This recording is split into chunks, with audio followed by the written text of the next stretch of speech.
Fortune Barishal এবং Rangpur Riders সবচেয়ে শক্তিশালী দুই দল। গতবারের বিপিএল শুরু হওয়ার আগের ইকুয়েশনটা আমি বলছি। এইবার তো আর ফরচুন বরিশাল নাই।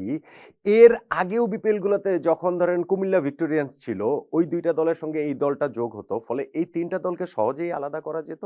অন্যান্য দলগুলোর চেয়ে শক্তিতে তারা অনেকখানি এগিয়ে থাকতো।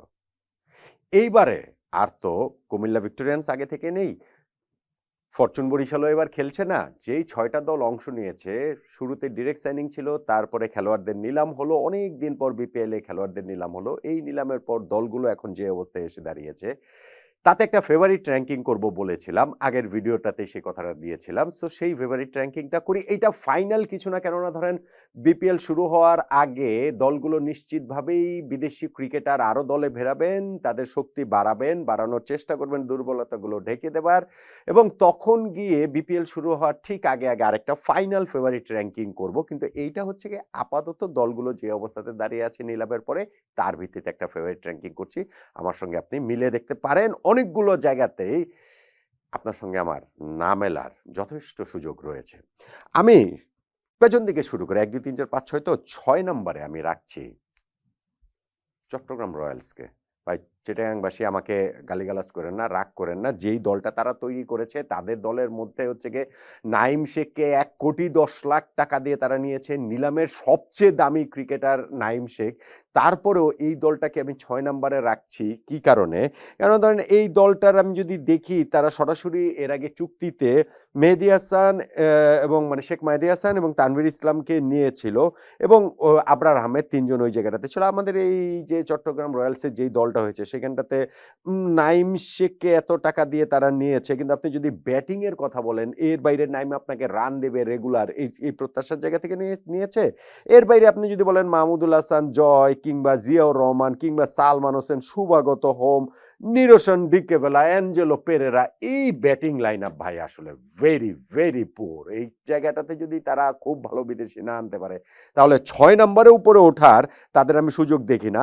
স্পিন বোলিং ডিপার্টমেন্ট তাদের ভালো, শেখ মাহেদী, তানভীর এবং আবরার, এই ৩ জন যাদেরকে ডিরেক্ট সাইনিং করেছিল। সো এইটাই তাদের একমাত্র ভালো জায়গা, ট্রাম্প কার্ড যেটা হতে পারে। আরাফাত সানি অভিজ্ঞ রয়েছে, পেস বোলিংয়েও শরীফুল আবওয়াইদার রনের রয়েছে।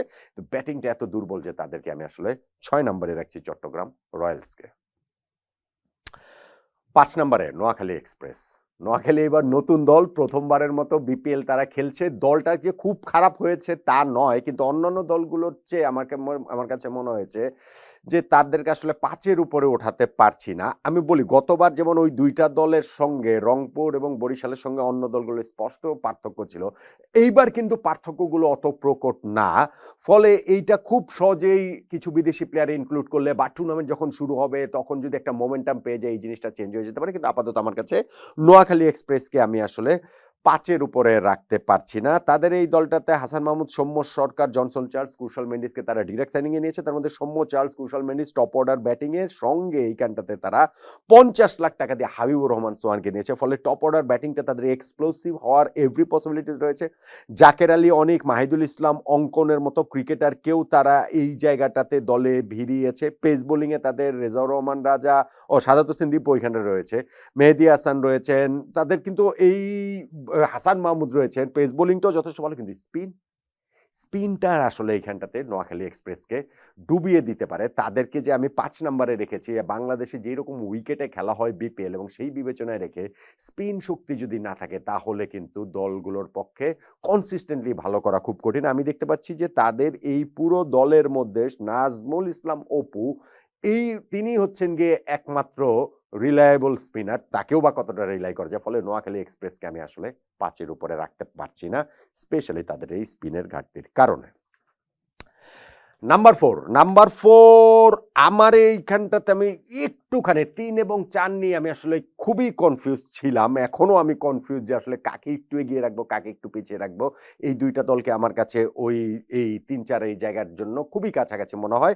যাই হোক, আমি ৪ নম্বরে ঢাকা ক্যাপিটালসকেই রাখছি। ঢাকা ক্যাপিটালস, দেখুন ঢাকা ক্যাপিটালস দলটা কিন্তু ভালো, বেশ ভালো, খুবই ভালো, এবং চ্যাম্পিয়ন হবার মতো দল।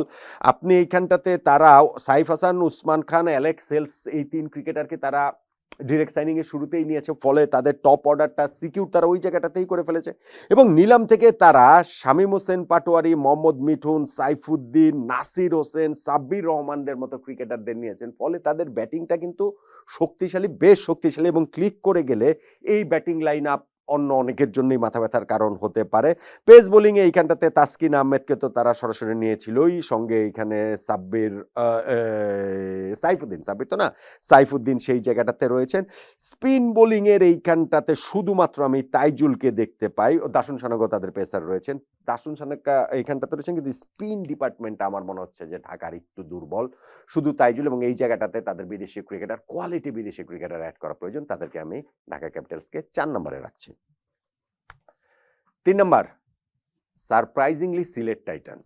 মানে সিলেট টাইটান্সকেই আমি আসলে 4-এ রাখবো নাকি 3-এ রাখবো, ওইটা নিয়ে একটু কনফিউজ ছিলাম। আর সারপ্রাইজিংলি বলছি কেননা হচ্ছে গিয়ে সিলেটের যেই দল গতবার তৈরি হয়েছিল, দল তৈরির সময়ই বোঝা গিয়েছে যে এই দলের পক্ষে লাস্ট ছাড়া অন্য কোনো কিছু হওয়া সম্ভব নয়, এত রকম দুর্বল ছিল। কিন্তু এইবারের দলটা কিন্তু খারাপ হয়নি, বেশ ভালো হয়েছে এবং নিলামের পরে আমি তো সেই কারণেই তাদেরকে 3 নম্বরে রাখছি। আপনি দেখেন এই দলটাতে হচ্ছে গিয়ে তারা সাইম আইয়ুবকে পিক করেছে এবং সাইম আইয়ুবকে যদি তারা পুরো টুর্নামেন্ট খেলাতে পারে, সেইটা একটা মাস্টার স্ট্রোক হয়ে যেতে পারে। সঙ্গে পারভেজ হোসেন, ইমন, রনি তালুকদার, জাকির হাসান, এই ক্রিকেটাররা কিন্তু তাদের রয়েছেন, আরিফুল ইসলাম রয়েছেন, অ্যাঞ্জেলো ম্যাথুস, অ্যারন জোন্স, মমিনুল হক, ফলে তাদের ব্যাটিং লাইন আপটা কিন্তু একই সঙ্গে যেমন এক্সপ্লোসিভ হতে পারে, একই সঙ্গে রিলাই করার মতো হতে পারে। উইকেটের চরিত্র বিবেচনা করে এইটা আসলে এই অ্যাডাপ্টেশন যেই ব্যাটিং লাইন আপগুলো থাকবে তাদের পক্ষে ভালো করার সম্ভাবনা বেশি। সিলেটের ব্যাটিং লাইন আপের সেই সক্ষমতার জায়গাটা রয়েছে। স্পিন বোলিং ডিপার্টমেন্ট তাদের খুবই ভালো, নাসুম, মিরাজ, সাইম আইয়ুবও তো এখন হচ্ছে গিয়ে বিশ্বের সেরা টি-20-তে 1 নাম্বার অলরাউন্ডার হয়ে গেছেন তার ওই স্পিন বোলিং এর কারণে। ও আফিফও তো তাদের রয়েছেন এই সিলেট দলটাতে ব্যাটিং এর কথা যেখানটাতে বলছিলাম। ফলে তাদের এই জায়গাটা আসলে খুবই, খুবই স্ট্রং বলে আমার কাছে মনে হয়। পেস বোলিং এও মোহাম্মদ আমের রয়েছেন। এইখানটাতে তারা হয়তোবা পেস বোলিং এ আরো কাউকে বিদেশ থেকে এড করতে পারেন। সেই ক্ষেত্রে সিলেটের পক্ষে কিন্তু কনসিস্টেন্টলি ভালো করার চান্স থাকবে। আমি সিলেটকে 3 নম্বরে রাখছি। টুর্নামেন্ট শুরু হওয়ার আগে 2 নম্বরে আমি রাখছি রাজশাহী ওয়ারিয়র্সকে। Rajshahi very good team, very balance team. তারা যেই টিমটা করেছে এবং সেই টিমটাতে মানে মানে টিমটার পেছনে অনেক ব্রেইন আছে বোঝা যায়। অনেক চিন্তা ভাবনা করে প্লেয়ার কোন পজিশনে কোন প্লেয়ার লাগবে সবগুলো জায়গা ফাঁকা করার, মানে ফাঁকা জায়গাগুলো ভরাট করার চেষ্টা এখানটাতে রাজশাহী ওয়ারিয়র্স করেছে। তারা শুরুতেই ডিরেক্ট সাইনিং এ নাজমুল হোসেন শান্ত, তানজিদ হাসান তামিম, সাহেবজাদা ফারহানের মতো 3 জন টপ অর্ডার ব্যাটসম্যান নিয়েছে। ফলে এই জায়গাটা তারা ওয়েল কাভার্ড এবং তারা এই অকশন থেকে জিসান আলমকেও নিয়েছে। ফলে টপ অর্ডারটা নিয়ে কোনো দুশ্চিন্তা থাকার কোনো কারণ নেই। তারপরে আপনার এখানে ব্যাটসম্যান হিসেবে ইয়াসির আলী চৌধুরী রাব্বি, আকবর আলী, তাদেরকেও এখানটা নিয়েছে, এস এম মেহরব হাসান, মুশফিকুর রহিমকে তারা কিন্তু এই জায়গাটাতে শেষে গিয়ে অ্যাড করেছে এবং সেইখানটাতে আমার কাছে মনে হয় মুশফিক তো কনসিস্টেন্ট পারফর্মারই, তিনি তো রান করবেনই। ফলে তাদের ব্যাটিং লাইন আপটা কিন্তু টপ অর্ডার বলেন, মিডল অর্ডার বলেন, লোয়ার মিডল অর্ডার বলেন, সেটা কিন্তু মোটামুটি আসলে খুবই খুবই ভালো বলে আমার কাছে মনে হয়। পেস বোলিং এ তাদের এইখানটাতে তানজিম হাসান সাকিবকে তারা 68 লাখ টাকা দিয়ে নিয়েছে, নিশ্চয়ই অনেক বড় এক্সপেকটেশন তার কাছে। সঙ্গে আমাদের কিছুদিন আগে যে ওই এশিয়া কাপ খেলে আসলো, রাইজিং স্টার্স এশিয়া কাপের আমাদের বোলিং এর 2 হিরো রিপন মন্ডল এবং আব্দুল গাফফার সাকলাইন, এই দুইজনকেও কিন্তু তারা এইখানটাতে নিয়েছে। জাহানদাদ খান রয়েছেন পাকিস্তানি পেসারও তাদের সঙ্গে। আর স্পিন বোলিং এ মোহাম্মদ নেওয়াজ রয়েছেন, আছেন এইখানটাতে হচ্ছে দুষ্মন্ত হেমন্ত এবং ওয়াসি সিদ্দিকী, হাসান মুরাদ তিনিও রয়েছেন বাতি স্পিনার। ফলে রাজশাহীর এই টিমটা কিন্তু আপনি কাগজে কলমে যদি দেখেন মোটামুটি কিন্তু সবগুলো গ্রাউন্ড তাদের কাভার করা আছে। সেই কারণে আমি তাদেরকে 2 নম্বরে রাখছি। এবং 1 নম্বরে রংপুর রাইডার্স। রাজশাহীর চেয়ে যে অনেক এগিয়ে তারা বিষয়টা সেটা নয়। কিন্তু 1 নম্বরে রাখার পেছনে প্রথমত তো দল তো ভালোই এবং আরেকটা যেটা আমার কারণ যে কারণে আমি রেখেছি যে তাদের বিদেশি ক্রিকেটারের কালেকশন এখন পর্যন্ত খুব ভালো না, কিন্তু মানে দলের মতো না। কিন্তু রংপুর রাইডার্সকে আমরা অতীতেও বিভিন্ন সময় দেখেছি যে যখন প্রয়োজন পড়ে, প্রয়োজনের সময় বিগ নেম এরকম ফরেন প্লেয়ার তারা নিয়ে আসতে পারে, সেইটাও কিন্তু ডিফারেন্স মেকার হয়ে যেতে পারে।